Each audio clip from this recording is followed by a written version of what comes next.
હાલો, એ કઈ હારું હારું ખાવાનું બન્યું હોય તો આપજો. એ લાડુ, પૂરી, મોહનથાળ, ફૂલવડી, એ કોઈ આવું બધું હારું હારું બન્યું હોય તો ખાવાનું આલજો. આર્યા ભિખારી ને દાર કાઢીને. તારી માએ 56 ભોગ બનાવ્યા હતા ભિખારી. એ ભિખારી નથી, હું પ્રતાપસિંહ નો નાના ચાલો સેવક છે એવું કહીશ, અને પાછા પેલા વાઘદેવ ક્યાંકથી સાંભળી જશે ને તો મારી તો ધાર કાઢી નાખશે. ધાર કાઢીને ના, ઓ માજી, રોટલો અને ભાજી હોય તો એ ચાલશે, અને આ બાપજી માટે છાશે હાલજો ધાર કાઢીને. ભીખ હાલો.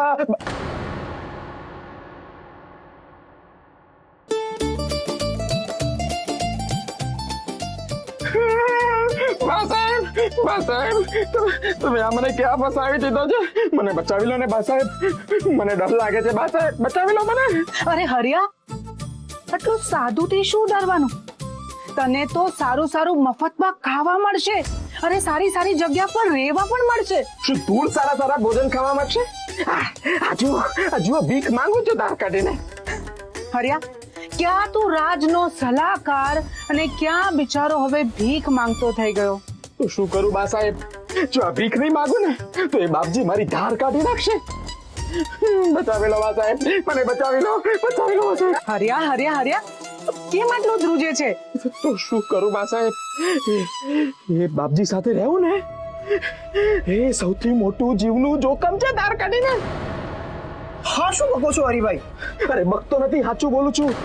અને એ રાત્રે મેં જોયું કે જે વાઘ નખથી આધી રાતની છાતી ફાડી હતી ને, છાતી ચીરી હતી ને, એ જ વાઘ નખ બાપજીની જોડીમાં હતા. અને બાપજીની જોડી પર છે ને લોહીના ડાઘા પણ લાગેલા ધાર કાઢીને. અરે તમે કોઈ નશો કર્યો છે કે શું હરિરામભાઈ?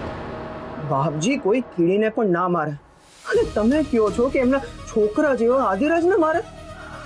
જગલા, મને એમ કે આપણા પંથકમાં એવો કોઈ વાઘ છે જે છાતી ચીરીને કાળજુ લઈ જાય, એવું ક્યારેક તે સાંભળ્યું છે ખરી?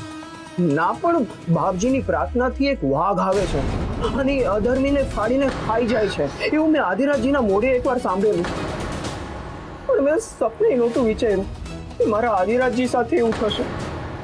મને તો ખબર જ હતી કે આદિરાજ તો ગયો. કેવી રીતે? એ આદિરાજે મને વચન આપ્યું હતું કે મારા પ્રતાપના હત્યાનો બદલો લઈ દેશે, અને એના માટે એણે ઘણું બધું ધન પણ લીધેલું મારી પાસે. મને ખબર જ નહોતી. અને પછી એ આદિરાજ દગો કરી ગયો, અને છેલ્લે જ્યારે મારા ઘરે આવ્યો હતો ને ત્યારે મને બોલ્યો હતો કે 2 દિવસ પછી તમે કળભાના ઘરે આવજો. જે બાપજી પાસે મારા પ્રતાપે ગામ ગીરવી મૂક્યું હતું એના દસ્તાવેજ મને આપવાનો. પણ એનાથી તમારો શું ફાયદો?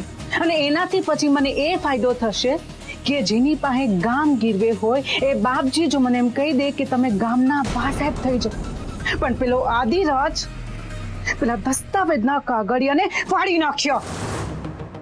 પણ બા સાહેબ એક વાત તો કહેવી પડે કે આદિરાજ જેવો ભયાનક માણસ પણ આ કવળ સંઘના ઘરનું કાંઈ બગાડી શકતો નહીં.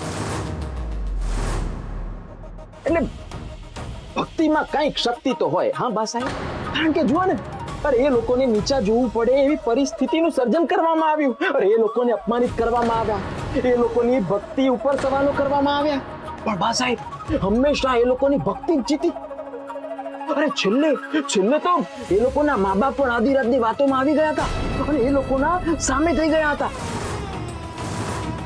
બા સાહેબ એ લોકો એવા તો કેવા ભગવાનની ભક્તિ કરતા હશે કે એ લોકો ક્યારેય હારતા જ નથી ધાર કાઢીને. શું ભક્તિમાં આટલી બધી શક્તિ હોય? ના ના ના ના રહ્યા, એવી કોઈ શક્તિ નથી.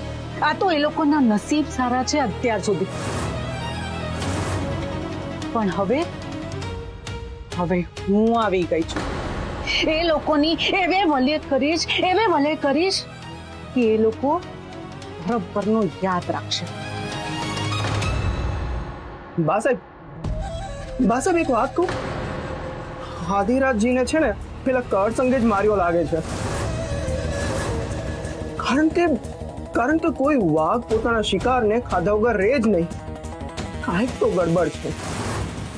મારે મારા આદિરાજજીના મોતનો બદલો લેવો છે. મને તમારી સાથે લઈ ગયો ને? એ જગલા, અમને તારી કોઈ જરૂર નથી અને મારી પાસે મારા સૈનિકો છે અને એ પણ વફાદાર. બા સાહેબ, મને તમારી સાથે રાખી લ્યો ને, કારણ કે આદિરાજજીના આદેશ પ્રમાણે આખા ગામના ખેતરના પાક અમે બાળી નાખ્યા છે ને ગામવાળા વેલા મોડું મને મારી નાખશે. તમે મને બચાવશો ને?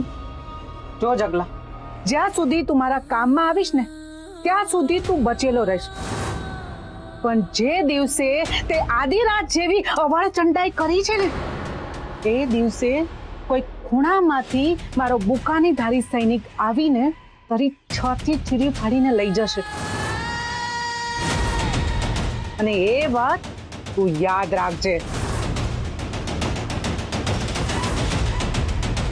એટલે